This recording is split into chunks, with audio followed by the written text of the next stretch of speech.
Bien loin de la pensée bouddhiste, à l'ouest du Brésil, dans la zone la plus inaccessible de la grande forêt amazonienne, vivent deux chasseurs concurrents. L'un est un homme, l'autre un jaguar.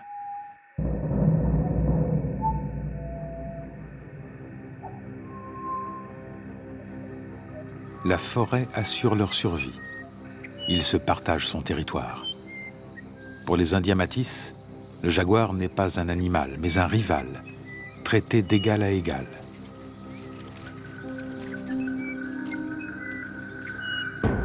Le jaguar incarne le chasseur suprême, auquel les Métis veulent ressembler. En amérindien, son nom signifie « la bête qui tue sa proie en bondissant ». Mais aujourd'hui, la bête est bredouille. L'homme aura-t-il plus de chance ?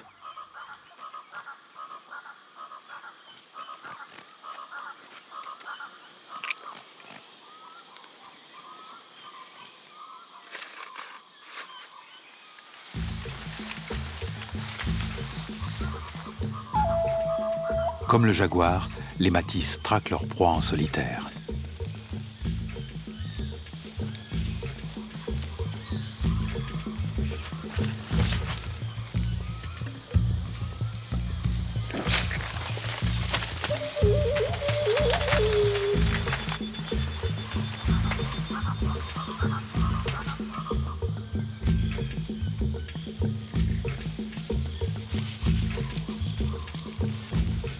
L'homme a réussi, là où le fauve a échoué.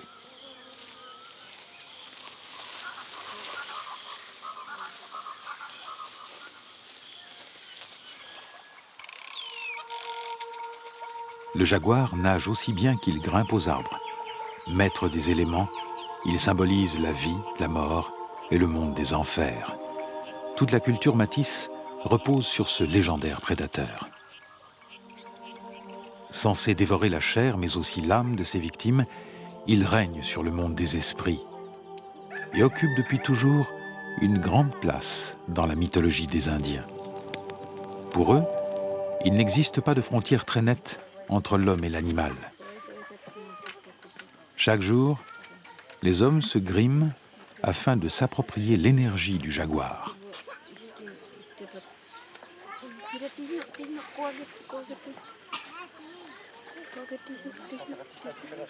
Leurs joues et leurs narines sont percées dès leur plus jeune âge, leur peau tatouée. Des éclats de palmier figurent les moustaches de l'animal. Par ces ornements, les Indiens montrent leur admiration et leur respect au grand fauve. Devenus des hommes jaguars, ils sont prêts à rivaliser avec lui.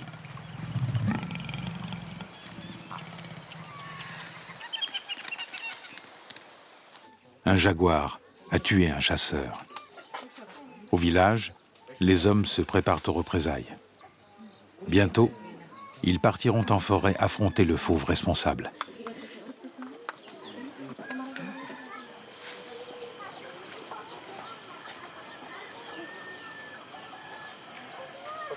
Pour réussir, ils ont besoin de tout leur courage et d'une grenouille.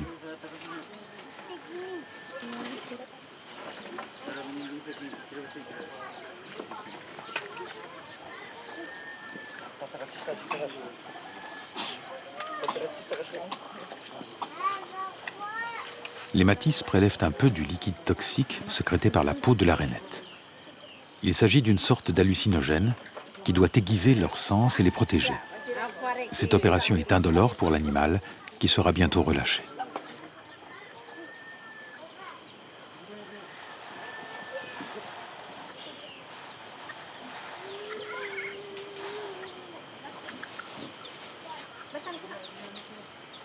À tour de rôle, les chasseurs s'inoculent le précieux poison.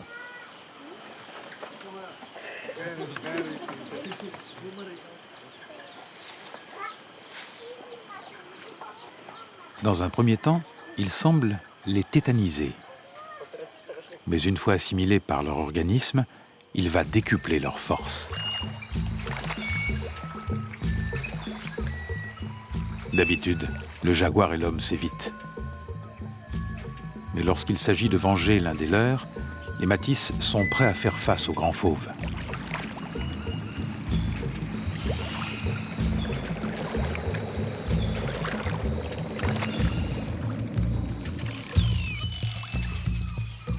Grâce à leur grande connaissance de la forêt, les Indiens repèrent vite ces traces.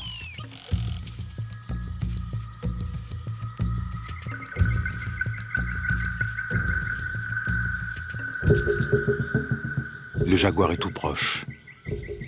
Une traque sans merci s'engage.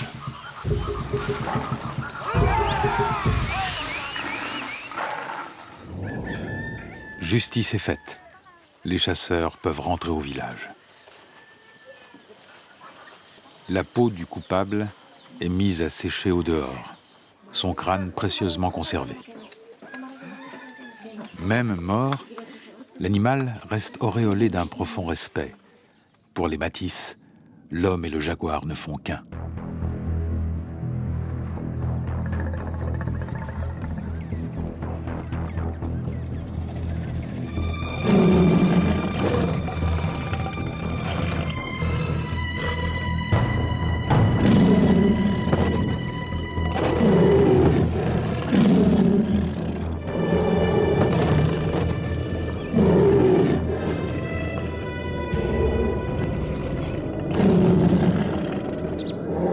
Le lion est le plus célèbre des grands fauves.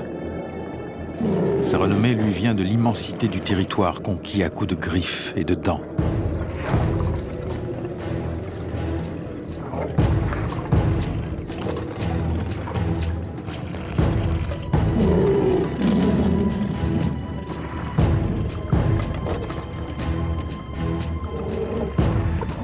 Avant l'homme moderne, le roi des animaux régnait sur l'Europe, l'Asie et l'Afrique.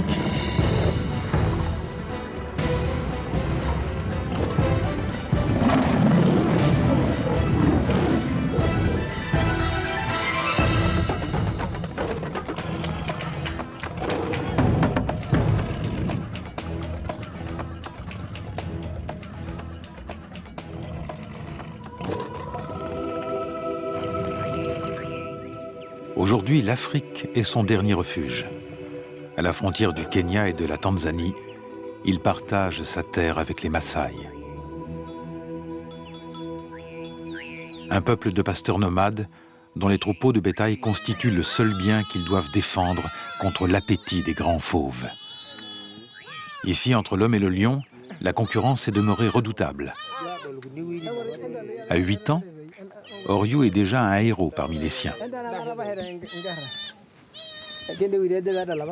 Car ce petit berger a survécu à l'attaque d'un lion. L'attaque a été terrible. Le lion s'est acharné sur lui avec une violence incroyable. Regardez, il a des traces de griffes et de morsures sur tout le corps. C'est extraordinaire qu'il soit encore en vie, un miracle. Et il n'a même pas eu peur. C'est vrai, j'ai pas eu le temps d'avoir peur. Le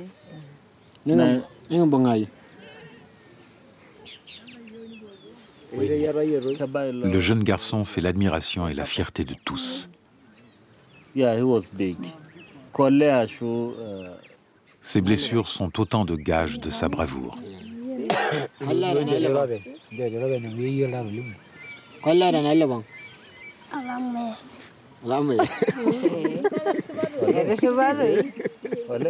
Les Maasai ont toujours chassé le lion. Mais eux n'ont jamais cherché à l'exterminer, car il était sacré. Symbole de la fertilité des terres, le lion garantissait la survie du bétail. Oryou a fait face au grand fauve. Il deviendra un grand guerrier. En attendant, il regarde avec envie ses aînés, les Moranes, partir chasser. Ils restent en groupe, car ils risquent à tout moment de rencontrer leur redoutable rival. Mais cette perspective ne les effraie pas. Dès leur plus jeune âge, ils y sont préparés.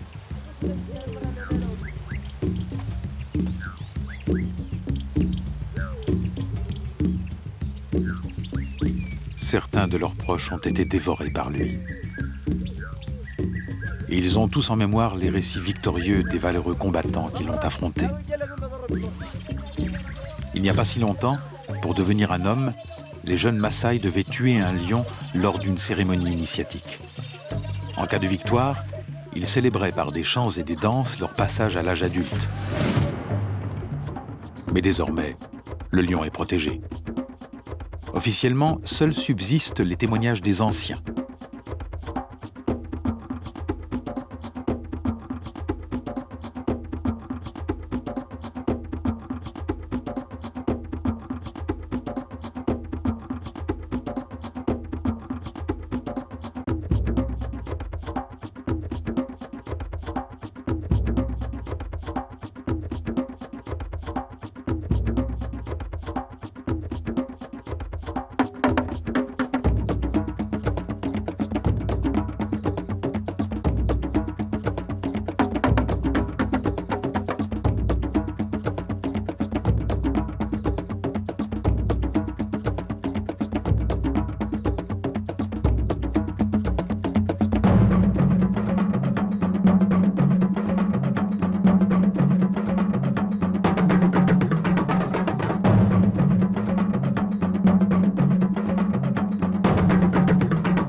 Les Moranes n'ont plus le droit de chasser le roi des animaux.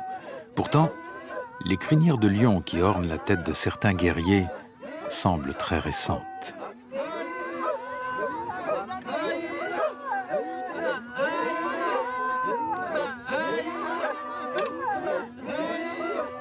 Dans la culture Maasai, arborer ses coiffes, c'est montrer qu'on a triomphé du grand fauve.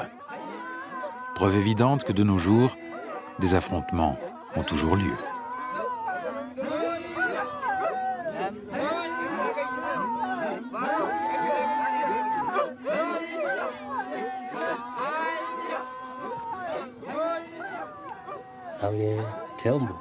Nous n'avons pas le choix.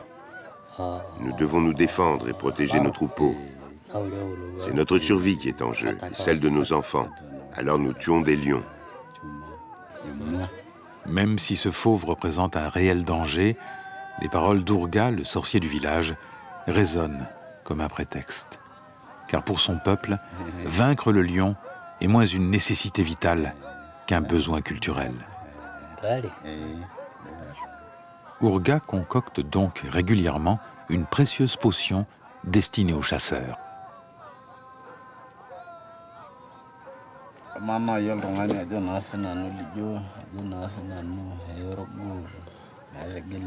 Grâce à elle, les Moranes auront le courage et l'énergie nécessaires pour combattre le roi des animaux.